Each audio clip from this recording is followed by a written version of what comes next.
কিছুদিন পূর্বেই আমাদের ভারত সরকার পুরোটি দেশ জুড়ে 240টিরও বেশি জেলা থেকে একটি মক ড্রিল করার জন্য নির্দেশ দেন, যেখানে বলা হয় প্রত্যেকটি ভারতবাসীকেই যুদ্ধকালীন পরিস্থিতিতে যদি শত্রু পক্ষ থেকে প্রতিঘাত করা হয় তাহলে কিভাবে তার মোকাবেলা করা যায়। কিন্তু আমরা যদি একবার ভেবে দেখি সেই যে প্র্যাকটিসটি সেটা যদি আমরা ছাত্র জীবন থেকেই শুরু করি তাহলে আমরা প্রত্যেকটি ভারতবাসী কিন্তু সেই যুদ্ধকালীন পরিস্থিতিতে আমাদের দায়িত্ব পালন করতে একেবারেই সক্ষম থাকব। দর্শক বন্ধুরা, এমনই একটি সংগঠন যেটা ছাত্র জীবন থেকে আমাদেরকে প্রস্তুত করে তোলে সেইভাবে আমাদেরকে যে কোনো পরিস্থিতিতে মোকাবেলা করার জন্য। সেই সংগঠনটির নাম আপনারা সকলেই আশা করি এতক্ষণে বুঝতে পেরে গেছেন, যার নাম এনএসএস বা ন্যাশনাল সার্ভিস স্কিম, যেটা আমরা ক্লাস 10 পাশ করার পর 11-12 থেকে জয়েন করতে পারি। তারপর বিভিন্ন কলেজ ইউনিভার্সিটি জুড়ে সমস্তখানেই কিন্তু সেই এনএসএসের শাখা রয়েছে। আমরা আজ দূরদর্শন আগরতলার পর্দায় আপনাদের সঙ্গে সেই এনএসএসের কার্যকলাপের ব্যাপারে আলোচনা করব আমাদের আজকের বিশেষ অনুষ্ঠান চর্চায়। আমাদের সঙ্গে রয়েছেন সুমন বণিক, প্রোগ্রাম অফিসার এনএসএস মধুবন ডুকলি এইচ স্কুল। নমস্কার, আপনাকে স্বাগত জানাই আমাদের আজকের অনুষ্ঠানে। সুমন বাবু, প্রথমে যে ব্যাপারটি জানতে চাইব, এনএসএস এর সঙ্গে যাত্রাপথটি আপনার ঠিক কবে থেকে এবং কিভাবে শুরু হয়? অ্যাকচুয়ালি আমি যখন 1994-এ উচ্চ মাধ্যমিক পাশ করি তখন এমবিবি কলেজে আমার এন্ট্রি হলো। তো ওই সময় আমাদের কলেজে ভর্তি হওয়ার পর প্রথম যে দিনের সূত্রপাত সেটা এনএসএসের দিয়েই শুরু হয়। তখন আমাদের ক্লাস শুরু হয়নি। তো আমাদের মহাবিদ্যালয়ে যে এনএসএস ইউনিট ছিল সেই ইউনিটের প্রোগ্রাম অফিসার ছিলেন আমাদের শিক্ষক, এখন মারা গেছেন উনি, স্বর্গীয় সুভাষচন্দ্র দাস মহাশয়। ওনার নেতৃত্বে আমরা কাজ শুরু করেছিলাম। সেই তখন থেকে কলেজ ইউনিভার্সিটি। তবে একটা কথা বলে রাখি, যখন আমরা ইউনিভার্সিটিতে পড়তাম তখন ইউনিভার্সিটি লেভেলে এই জাতীয় সেবা প্রকল্পের কোনো ইউনিট ছিল না। পরবর্তী সময়ে ত্রিপুরা রাজ্যে এনএসএস ইউনিট ইউনিভার্সিটি স্তরে। কবে থেকে? সালটি ঠিক কত ছিল? সালটি সম্ভবত হবে 2006 সাল থেকে, কারণ আমার ইউনিভার্সিটি কমপ্লিট হয়ে গেছে 99-এ। তো আমার অনেক পরে থেকে সেটা শুরু হয়েছে। কিন্তু এনএসএসের সঙ্গে যে সম্পর্কটা 1994 সাল থেকে টিল আজকের ডেট পর্যন্ত কিন্তু চলে আসছে এবং চলে থাকবে যতদিন পর্যন্ত বেঁচে থাকব। কারণ এই জাতীয় সেবা প্রকল্প হচ্ছে এমন একটি সংগঠন যেই সংগঠনের মাধ্যমে মানুষের সঙ্গে থাকার এবং সেবা করার একটা সুযোগ পাওয়া যায়। তো আমি সেই জায়গা থেকে এখন রাষ্ট্রপতি ভবন পর্যন্ত গেছি এই প্রোগ্রামের মাধ্যমে। এবার অনেকের একটা ধারণা হতে পারে যে প্রোগ্রামটা আসলে কি ধরনের প্রোগ্রাম। তো আমি যদি একদম তার যাত্রাটা যখন থেকে শুরু হয়েছে সেই জায়গাটা একটু এক্সপ্লেইন করব, কারণ এই বিষয়ে হয়তো নতুন যারা আসছে তাদেরকে জানানোটা খুব প্রয়োজন। 1969 সালে যখন আমাদের জাতির জনক মহাত্মা গান্ধীজির জন্মের শতবর্ষ পূর্তি, সেই সময়েই 24শে অক্টোবর এর যাত্রা শুরু হয় এবং আমাদের ত্রিপুরা রাজ্যে এর যাত্রা শুরু হয় 1976 সাল থেকে, যখন সারা ভারতবর্ষে এই যাত্রা শুরু হয় 37টি ইউনিভার্সিটি এবং 40,000 ভলেন্টিয়ার নিয়ে। বর্তমানে 2025 সাল আমাদের সারা ভারতবর্ষে এনএসএসের যে সংখ্যা, ভলেন্টিয়ারের সংখ্যা, সেটা কিন্তু প্রায় 40 লক্ষ ছেড়ে চলেছে। এর মধ্যে আমাদের ত্রিপুরা রাজ্যে যাত্রা শুরু হয়েছে ইতিমধ্যে বলেছি 1976 সালে। তারপর থেকে প্রথমে তো এমবিবি কলেজ সহ মোট 6টি কলেজে এই এনএসএস ইউনিট ছিল। পরবর্তী সময়ে সমস্ত ডিগ্রি কলেজগুলিতে হয়েছে, টেকনিক্যাল কলেজগুলিতে হয়েছে, প্যারামেডিক্যাল কলেজ এবং যে পলিটেকনিক্যাল কলেজ তাতে রয়েছে এনএসএস ইউনিট। পাশাপাশি 1998-99 অর্থবর্ষ থেকে উচ্চ মাধ্যমিক স্তরে এই এনএসএসের যাত্রা শুরু হয় আমাদের ত্রিপুরা রাজ্যে। তো এখন থেকে যে সমস্ত ছেলেমেয়েরা এর সঙ্গে যুক্ত হয়েছে, আমি আগাম বলে দিতে পারি তাদের যে কর্মপদ্ধতি, তাদের যে জীবনশৈলী পরিবর্তন হয়ে যাবে এই জাতীয় সেবা প্রকল্পের সঙ্গে যুক্ত হলে। আমাদের দর্শক বন্ধুরা যারা দেখছেন তাদের মধ্যে অনেকেই আছে যারা এখনো ক্লাস 10-এ পড়ছেন বা তার নিজের কক্ষে আছেন, তো তারা যদি ক্লাস 10-এর পরে 11-12-এ বা ধরুন কলেজ লেভেলে যারা এখনো এনএসএস-এর সঙ্গে যুক্ত হয়নি, ঠিক কি প্রক্রিয়ায় তারা যুক্ত হতে পারে? এটা ভারত সরকারের যুব বিষয়ক ক্রীড়া মন্ত্রণালয়ের একটা ফ্ল্যাগশিপ প্রোগ্রাম। যেরকম এনসিসি রয়েছে সেরকম এনএসএস রয়েছে। তো আমাদের জাতীয় সেবা প্রকল্পের যে কর্মধারা সেটা পরিচালিত হয় ত্রিপুরা যুব বিষয়ক ক্রীড়া দপ্তরের এনএসএস সেল থেকে। সমস্ত ডিগ্রি কলেজ এবং ইউনিভার্সিটি এবং স্কুল লেভেলে রয়েছে। যে সমস্ত ছেলেমেয়েরা মাধ্যমিক পাশ করার পর ক্লাস 11-এ ভর্তি হবে, প্রত্যেকেই কিন্তু এনএসএসের সঙ্গে যুক্ত হতে হয়। কারণ আমরা জানি যে আমাদের কো কারিকুলার যে অ্যাক্টিভিটিসগুলি হয় স্কুল লেভেলে হোক বা তার উপরের লেভেলে, তাতে কিন্তু তাদের পার্টিসিপেশন খুব জরুরি। তো যখন সে মাধ্যমিক পাশ করছে, অটোমেটিক্যালি সে ক্লাস 11-এ ভর্তি হবে এবং এনএসএস ভলেন্টিয়ার হিসাবে এনরোলড হবে। এবার ইউনিভার্সিটি হোক কলেজ হোক, অটোমেটিক্যালি তার যাত্রাপথটা কিন্তু চলতেই থাকবে। আপনি বলেছেন 1969 সালে এনএসএস-এর যাত্রা শুরু হয় সারা ভারতের বিভিন্ন রাজ্যের বিভিন্ন কলেজ বা ইউনিভার্সিটি থেকে। ঠিক শুরু হওয়ার পেছনে মূল ভাবনাটি কী ছিল? কী পরিপ্রেক্ষিতে কার্যকলাপটি, সংগঠনটি শুরু হয়? মূল ভাবনাটা ছিল দেশ কেবল মাত্র স্বাধীন হয়েছে, ওই সময়ে যুব শক্তিকে কিভাবে কাজে লাগানো যায় তার একটা মাধ্যম কিন্তু ভারত সরকার খোঁজার চেষ্টা করছিলেন। আমাদের তৎকালীন সময়ের যে শিক্ষা কমিশন সম্পূর্ণভাবে বলা হয়েছিল যে এনসিসি যেরকম রয়েছে দেশ সেবার নিয়োজিত, যুদ্ধ হোক বা যা কিছুতেই হোক এনসিসির একটা বিশেষ ভূমিকা রয়েছে। তৎসঙ্গে যদি এরকম সংগঠন হয় যে সংগঠনে যুবকরা পার্টিসিপেট করবে এবং নিজেদের ব্যক্তিত্ব বিকাশ করবে থ্রু কমিউনিটি সার্ভিস, এই জিনিসটাকে সামনে রেখেই কিন্তু এনএসএস এর যাত্রা শুরু হয়েছিল। তাহলে আমরা বলতে পারি মূল যে ভাবনাটি রয়েছে সমাজ সেবার মাধ্যমে দেশ গঠন। তাহলে সমাজ সেবামূলক কি কি কাজ শেখানো হয় এনএসএস এর মধ্যে? হ্যাঁ, এনএসএস এর মধ্যে বিভিন্ন ধরনের সমাজ সেবামূলক কাজ হয়। যেরকম আমরা যদি একদম প্রথমটাই বলি মানব সেবা, সেটা হচ্ছে রক্তদান। আমরা এনএসএস ইউনিটগুলি প্রতিনিয়ত রক্তদান অনুষ্ঠান করছে। সেটাকে আমরা রক্তদান ক্যাম্প বলি না, সেটাকে আমরা উৎসবে আকার দেওয়ার চেষ্টা করি। কারণ এতে করে কোনো বাধা থাকে না, যে কোনো ধর্ম বর্ণ নির্বিশেষে তাতে কিন্তু পার্টিসিপেট করে। আমি বলে রাখি, এটা অনেকের জানা দরকার, আমাদের একজন এনএসএস ভলেন্টিয়ার রয়েছে এবং সে রাষ্ট্রপতি পুরস্কারপ্রাপ্ত এনএসএস ভলেন্টিয়ার সুকান্ত সরকার। সে এখন পর্যন্ত প্রায় 80 বার রক্তদান করে ফেলেছে। তো সেটা আমাদের জন্য গর্বের। এবং যারা রক্তদানে উৎসবে অংশগ্রহণ করতে চায় তাদের কাছেও কিন্তু একটা ইন্সপিরেশন। কারণ এই সুকান্তকে আমরা প্রত্যেকের কাছে গিয়ে বলি যে রক্তদান করলে পরে মানুষের মধ্যে একটা ভ্রান্ত ধারণাও রয়েছে যে রক্তদান করলে দেহের কোনো ক্ষতি হয়, কিন্তু আমরা ওকে উদাহরণস্বরূপ বলি যে না, রক্তদান করলে দেহের কোনো ক্ষতি হয় না। এই হচ্ছে উদাহরণ সুকান্ত সরকার। আপনি বলেছেন যে আমরা খুব কম বয়স থেকে, মানে 17 বছর বয়স থেকে আমরা এনএসএস এ জয়েন করতে পারে বাচ্চারা। তাহলে ওরা যখন ওদের কলেজ লাইফ বা ইউনিভার্সিটি লাইফ পেরিয়ে ওরা ওদের প্রাপ্তবয়স্ক জীবনে চলে আসে, ঠিক সেই সময় দাঁড়িয়ে একটা এনএসএস এর দ্বারা দীক্ষিত যে স্টুডেন্ট রয়েছে আর একটা স্টুডেন্ট যে এনএসএস এ কখনো জয়েন করেনি, তাদের দুজনের মধ্যে পার্থক্যটা ঠিক কি হতে পারে বলে আপনার মনে হয়? আচ্ছা, এই ক্ষেত্রে আমি একটা কথা বলি।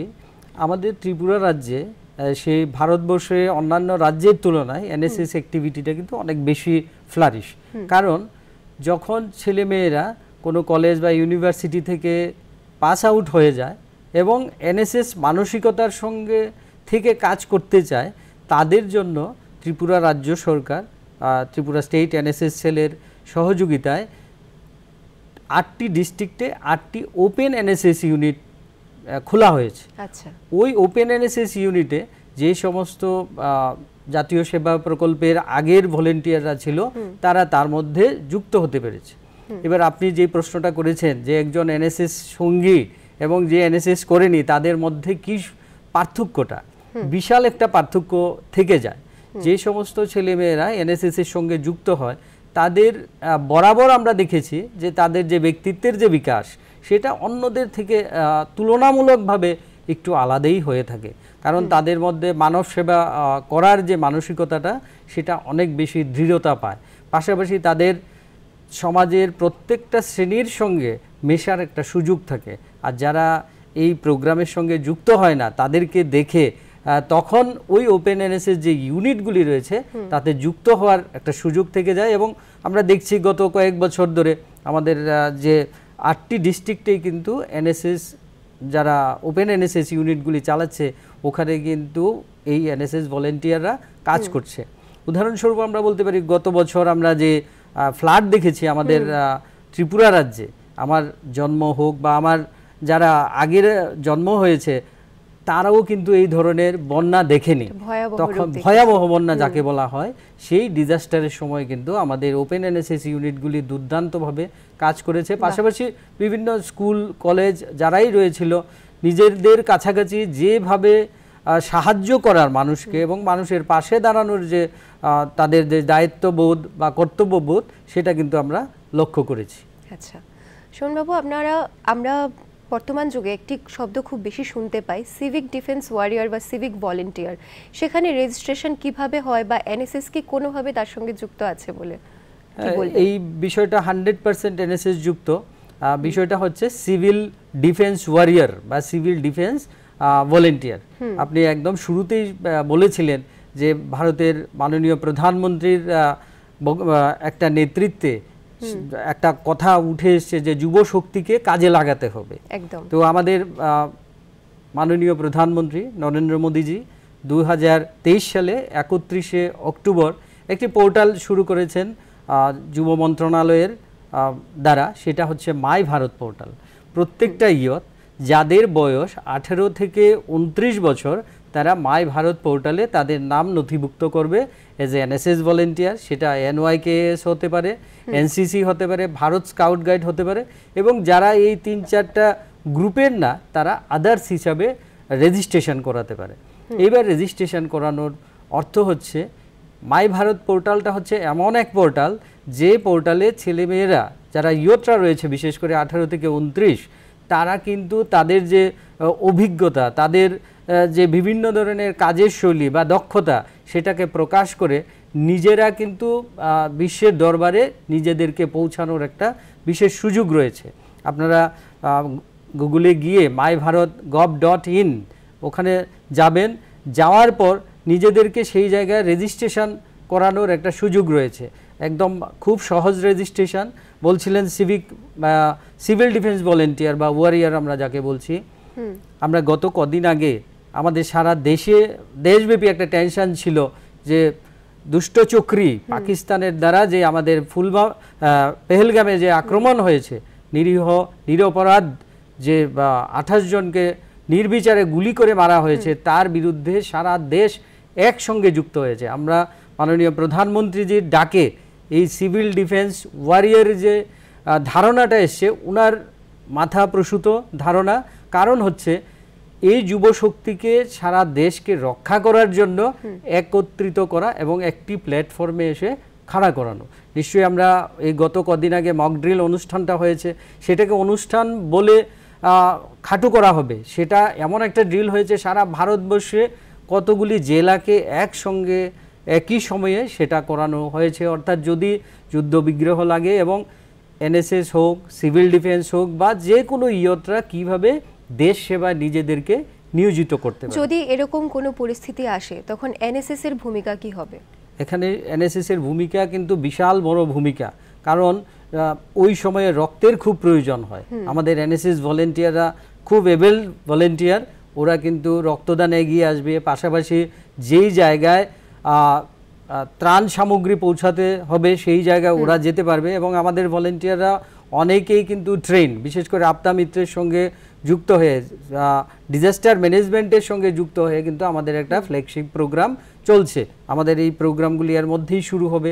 400 জন ভলেন্টিয়ার আপদা মিত্রের ট্রেনিং নেবে এবং আমরা লক্ষ্য করেছি যখন এই ভয়াবহ বন্যা গেছে গত বছর, ওই বন্যাতে কিন্তু আমাদের ভলেন্টিয়াররা এই বোট নিয়ে যেহেতু ওরা আপদা মিত্রে ট্রেন ভলেন্টিয়ার, সেই কারণে কিন্তু মানুষজনকে উদ্ধার করার সুযোগ পেয়েছে। এবং আমরা যদি এই ধরনের কোনো বিপর্যয় আসে তার জন্য কিন্তু আমাদের এনএসএস ভলেন্টিয়াররা, আপনি ট্রেনিংটা সম্পর্কে কি আমাদের একটু বিস্তারিত বলতে পারবেন, ঠিক কি কি শেখানো হয় সেখানে? ওই জায়গায় ম্যাক্সিমাম ক্ষেত্রেই ফার্স্ট এইড এবং কিভাবে রেস্কিউ করা হয় সেই বিষয়টাকে কিন্তু খুব গুরুত্ব সহকারে দেখা হয়। কারণ কোথাও ডিজাস্টার হলে প্রথম যে কাজটা হয় মানুষজনকে রেস্কিউ করানো, তারপর হচ্ছে ওনাদেরকে ফার্স্ট এইড দেওয়া। এই বিষয়গুলি ডিজাস্টার ম্যানেজমেন্ট রয়েছে আমাদের রাজ্যে, ওনাদের সঙ্গে আমাদের একটা ফ্ল্যাগশিপ প্রোগ্রাম চলছে। সেই ফ্ল্যাগশিপ প্রোগ্রামে বিভিন্ন ধরনের ট্রেনিংগুলি আয়োজন করা হচ্ছে। আচ্ছা, আমি নিজেও যখন ইউনিভার্সিটিতে ছিলাম তখন আমি একটা জিনিস শুনি, যেটা হচ্ছে ন্যাশনাল ইন্টিগ্রেশন ক্যাম্প। সেখানে এনএসএস এর ভলেন্টিয়াররা যোগদান করতে পারে, ঠিক কি হয় সেখানে? জাতীয় সেবা প্রকল্পের এটা একটা বড় প্রোগ্রাম, যেটা হচ্ছে এনআইসি বলে একদম সংক্ষেপে, ন্যাশনাল ইন্টিগ্রেশন ক্যাম্প। ওই জায়গায় ভারতবর্ষের একতা বোধ কী রকমের রয়েছে, এই জায়গায় ম্যাক্সিমাম ক্ষেত্রেই আমাদের যারা ভলেন্টিয়াররা যায়, বিভিন্ন রাজ্যে যাচ্ছে, ওখানে গিয়ে আমাদের যে শিল্প সংস্কৃতি সেটাকে আমরা আদান প্রদান করি। তো সেই জায়গার মধ্যে আমরা দেখতে পেয়েছি আমাদের রাজ্য থেকে বিভিন্ন সময় বিভিন্ন ক্যাম্পে গেছে, বিভিন্ন রাজ্যে গেছে। ইভেন আমাদের রাজ্যেও এখন পর্যন্ত এরকম ন্যাশনাল ইন্টিগ্রেশন ক্যাম্প আমরা 4টা অনুষ্ঠিত করেছি। এবং প্রতি বছর আমাদের এই নর্থ ইস্টার্ন স্টেটগুলিতে এনএসএস ফেস্টিভ্যাল হয়, এবং আগামী জুন মাসে 2টো রাজ্যে হবে, মণিপুরে হবে এবং নাগাল্যান্ডে হবে। আমাদের রাজ্য থেকে যাবে। আবার সেম ওয়েতে কিছুদিন পরেই, অর্থাৎ 2025 ডিসেম্বর নভেম্বরের দিকে, তখন আবার আমাদের রাজ্যেও এইরকম ক্যাম্প অনুষ্ঠিত হবে, যখন বাইরে থেকে আমাদের রাজ্যে আসবে। আচ্ছা, এনএসএস মিনিস্ট্রি অফ ইউথ অ্যাফেয়ার্সের একটা পার্ট, আর মিনিস্ট্রি অফ ইউথ অ্যাফেয়ার্স থেকে প্রায় প্রতি বছরই ন্যাশনাল ইউথ ফেস্টিভ্যাল করা হয়। সেখানে এনএসএস এর ভূমিকাটা কি থাকে? হ্যাঁ, এই ক্ষেত্রে একটু নতুন সংযোজন হয়েছে এই বছর। অন্য সময় ছিল ন্যাশনাল ইউথ ফেস্টিভ্যাল, ছিল এরকম কালচারাল প্রোগ্রাম আদান প্রদান করা, নিজেদের অভিজ্ঞতাকে শেয়ার করা। কিন্তু 2025 সালে যে ন্যাশনাল ফেস্টিভ্যালটা হয়েছে সেটা একটু ভিন্ন মাত্রা নিয়েছে। সেটা হচ্ছে ইয়ং ডায়লগ লিডার্স, সেটা ফেস্টিভ্যালের একটা পার্ট হয়ে গেছে। সেখানে সারা ভারতবর্ষ থেকে ছেলে মেয়েরা, কয়েকটি বিষয় ছিল, 10টা টপিক ছিল, সেই টপিকের উপর আলোকপাত করেছে। এবং স্টেট লেভেল থেকে ওরা পার্টিসিপেট, ডিস্ট্রিক্ট লেভেল থেকে শুরু করে স্টেট লেভেলে ওদের যে ভূমিকা, সেখান থেকে 33 জন, আমাদের রাজ্য থেকে 33 জন ওখানে পার্টিসিপেশন ছিল। সেটা ভারত মণ্ডপমে হয়েছে 2 দিন ব্যাপী, 11 এবং 12 জানুয়ারি। তো আমাদের মাননীয় প্রধানমন্ত্রী একদম 2 দিন আমাদের সঙ্গে ছিলেন, এবং ছেলে মেয়েদের, অর্থাৎ ওই যুব শক্তিদের কথা কিন্তু উনি একদম শুনেছেন। এই বিষয়টা এর আগে কিন্তু হতো না। এর আগে ছিল যে কালচারাল প্রোগ্রামগুলি হতো, এর আগে ছিল কিছু কম্পিটিশান ছিল, কিন্তু এইবারের কম্পিটিশানটা কিন্তু অন্য মাত্রা পেয়েছে। লক্ষ্য হচ্ছে ভারত সরকারের যে এখান থেকে ছেলে মেয়েদেরকে আগামী প্রজন্মের যে নেতৃত্ব দেওয়া, যেমন বিকশিত ভারত 2047, এটা যে আমাদের ধারণা, এটা যে আমাদের স্বপ্ন, সেটাকে বাস্তবে রূপ দেওয়ার জন্য এই বর্তমান এই কর্মসূচি হাতে নেওয়া হয়েছে। আমাদের রাজ্য থেকে যারা জাতীয় স্তরে পার্টিসিপেট করতে যায়, তাদের সিলেকশন প্রসিজারটা কি হয়, কিভাবে তাদেরকে সিলেক্ট করা হয়, আর কতজন যায়? এটা মিনিস্ট্রি থেকে, যেরকম এই বছর মাই ভারত পোর্টালে তাদের কম্পিটিশনগুলি হয়েছে। প্রথমে কুইজ কম্পিটিশন ছিল, তারপর এসে কম্পিটিশন, তারপর বক্তৃতা কম্পিটিশন। ওখান থেকে সিলেকশন পেয়ে তারা ন্যাশনাল লেভেলে গেছে। এই কথাটাও বলে রাখি, যেরকম আপনারা শুনতে পেয়েছেন ইয়ুথ পার্লামেন্ট, আগে সেটা মক পার্লামেন্ট নামে ছিল। এই বছর 2025 সালে কিন্তু এটাও ভিন্ন মাত্রা পেয়েছে। কারণ এই মক পার্লামেন্টে যারা, সেটা ইয়ুথ পার্লামেন্ট হয়েছে, নাম হয়েছে বিকশিত ভারত ইয়ুথ পার্লামেন্ট। একদম গ্রাউন্ড স্তর থেকে আপ টু দিল্লি যাওয়ার যে যাত্রাপথটা, সেটা ওখানে মাই ভারত পোর্টালে ওদের 1 মিনিটের ভিডিও আপলোড করেছিল। তারপর ওখান থেকে ওরা ডিস্ট্রিক্ট লেভেলে সিলেকশন পেয়েছে। এবার ডিস্ট্রিক্ট লেভেল থেকে স্টেট লেভেলে এসছে। এবার স্টেট লেভেলে যে প্রোগ্রামটা, অন্য বছর কোনো ধরনের যখন প্রোগ্রাম হয় আমরা সাধারণত কোনো অডিটোরিয়ামে আমরা সেই প্রোগ্রামগুলি করি, কিন্তু সারা ভারতবর্ষে এই বছর এই রাজ্য স্তরের যে প্রোগ্রামটা সেটা হয়েছে বিধানসভা ভবনে। তো আমাদের রাজ্যেও সেটা বিধানসভা ভবনে হয়েছে। আমাদের এই সারা ত্রিপুরা রাজ্য থেকে 40 জন ভলেন্টিয়ার, সেখানে এনএসএস ছিল, এনওয়াইকেএস ছিল এবং আদার্সরাও ছিল, পার্টিসিপেট করেছে। এবং ওখান থেকে 3 জন কিন্তু দিল্লির পার্লামেন্ট হাউসে গিয়ে, অর্থাৎ নতুন যে সংবিধান ভবন, ওখানে গিয়ে ওদের মতামত দিয়েছে এবং বিকশিত ভারত হবার ক্ষেত্রে এদের কি ভূমিকা থাকবে সেটা বলার চেষ্টা করেছে। আচ্ছা, এবার আপনার ব্যাপারে যদি একটু বলি, আপনি জাতীয় পুরস্কার প্রাপ্ত, কবে পেয়েছিলেন এবং অনুভূতিটি ঠিক কী ছিল আমাদের সাথে যদি আপনি ভাগ করে নেন। আমি 2022 সালে জাতীয় সেবা প্রকল্পের যে রাষ্ট্রপতি পুরস্কার সেটা পেয়েছি। এটা একটা আলাদা একটা অনুভূতি, কারণ হচ্ছে আমার আগে আরও 9 জন প্রোগ্রাম অফিসার হিসেবে রাষ্ট্রপতি পুরস্কার পেয়েছে এবং আমাদের যারা এনএসএস ভলেন্টিয়ার ওই রকম করে প্রায় 26 জন ত্রিপুরা থেকে রাষ্ট্রপতি পুরস্কার পেয়েছে। তো ওই ক্ষেত্রে অনুভূতিটা এরকম যে আমার একটা প্রত্যেকের কাছে মেসেজ থাকবে, যদি কোনো কাজের সঙ্গে মানসিকভাবে এবং সেটাকে হৃদয়ের সঙ্গে যদি কাজটা করি তাহলে তার একটা বিশেষ ফল তো দেবেই দেবে। তো আমার কাছে মনে হয়েছে সেই ফলটা হয়তো তারই একটা প্রতিরূপ বা প্রতিবিম্ব আমরা বলতেই পারি। একেবারে। আপনি বহু বছর ধরে এনএসএস এর সঙ্গে যুক্ত, আপনি বিভিন্ন শিক্ষার্থীদের সেখানে আপনি ট্রেন করেছেন। ভবিষ্যতে আপনার ভিশন কি, আপনি নতুন কি সংযোজন করতে চান?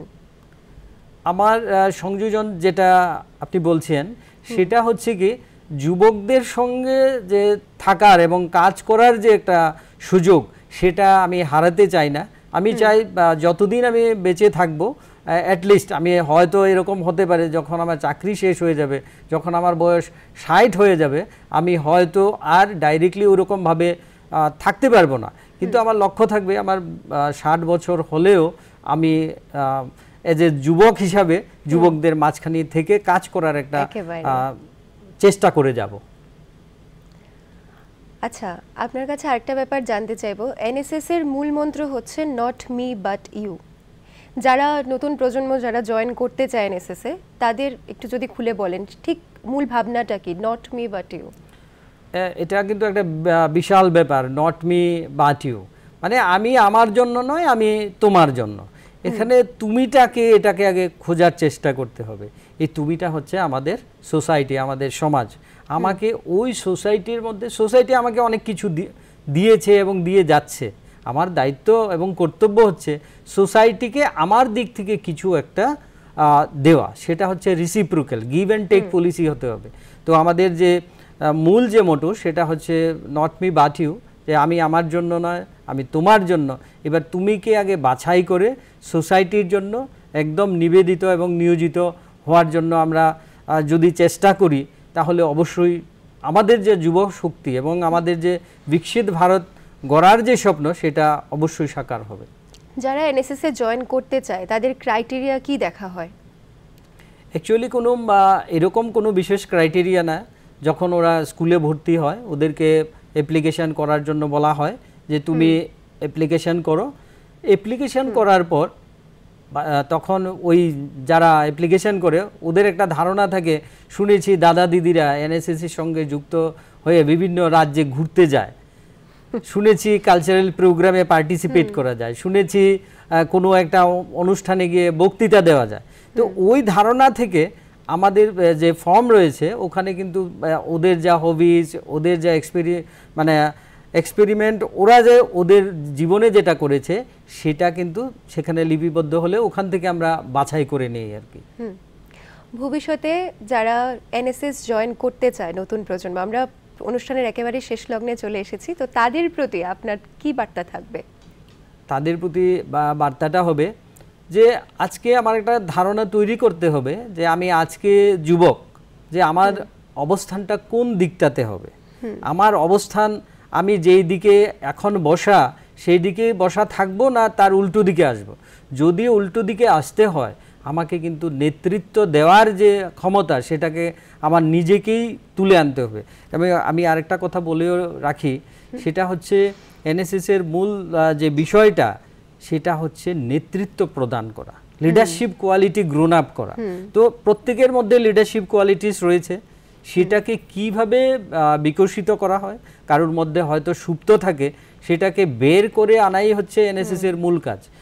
আপনাকে তো একটু উদাহরণের মাধ্যমে বলবো, যখন করোনাকালীন পরিস্থিতি ছিল ওই সময়ে সারা ভারতবর্ষে এনএসএস ভলেন্টিয়ারদের যে একটা ভূমিকা, সেটা কিন্তু খুব গুরুত্বপূর্ণ ভূমিকা ছিল ওই সময়ে, যেই কারণে আমরা অতি সহজে বেরিয়ে আসতে পেরেছি। এবং আমাদের রাজ্যেও এনএসএস ভলেন্টিয়াররা কিন্তু ওই সময় খুব ভালো অ্যাক্টিভিটি করেছে। আপনাদের প্রত্যেকের কাছে আরেকটা বিষয় আমরা শুনতে পাই না, শুধু প্রত্যেক দিন পত্রিকাতে আসে এবং মোবাইল কাউকে আমি ফোন করার আগেই সেটা বেজে উঠে, সেটা হচ্ছে সাইবার ক্রাইম নিয়ে। ভারত সরকার সাইবার ক্রাইম নিয়ে প্রোগ্রাম, অ্যাওয়ারনেস প্রোগ্রাম করার জন্য প্রত্যেকটা রাজ্য সরকার এবং বিশেষ করে এনএসএস ইউনিটগুলিকে কিন্তু বলে দিয়েছেন। এবং আমাদের এই এখনকার যে প্রোগ্রামগুলি হচ্ছে সেটা হচ্ছে থ্রু মাই ভারত পোর্টাল, সেখানে এক্সপেরিয়েন্সিয়াল লার্নিং প্রোগ্রাম হিসাবে সাইবার ক্রাইমের উপর কিন্তু প্রোগ্রাম প্রত্যেককেই করতে হবে। সেটা হবে অনলাইন বেসড, পাশাপাশি হবে ফিল্ড বেসড। আমাদের প্রত্যেকটা ভলেন্টিয়ার কোথায় যাবে? সোসাইটিতে যাবে, গিয়ে মানুষজনকে বা জনসাধারণ যারা রয়েছে তাদেরকে সাইবার ক্রাইমের উপর কিন্তু অ্যাওয়্যার করাতে হবে।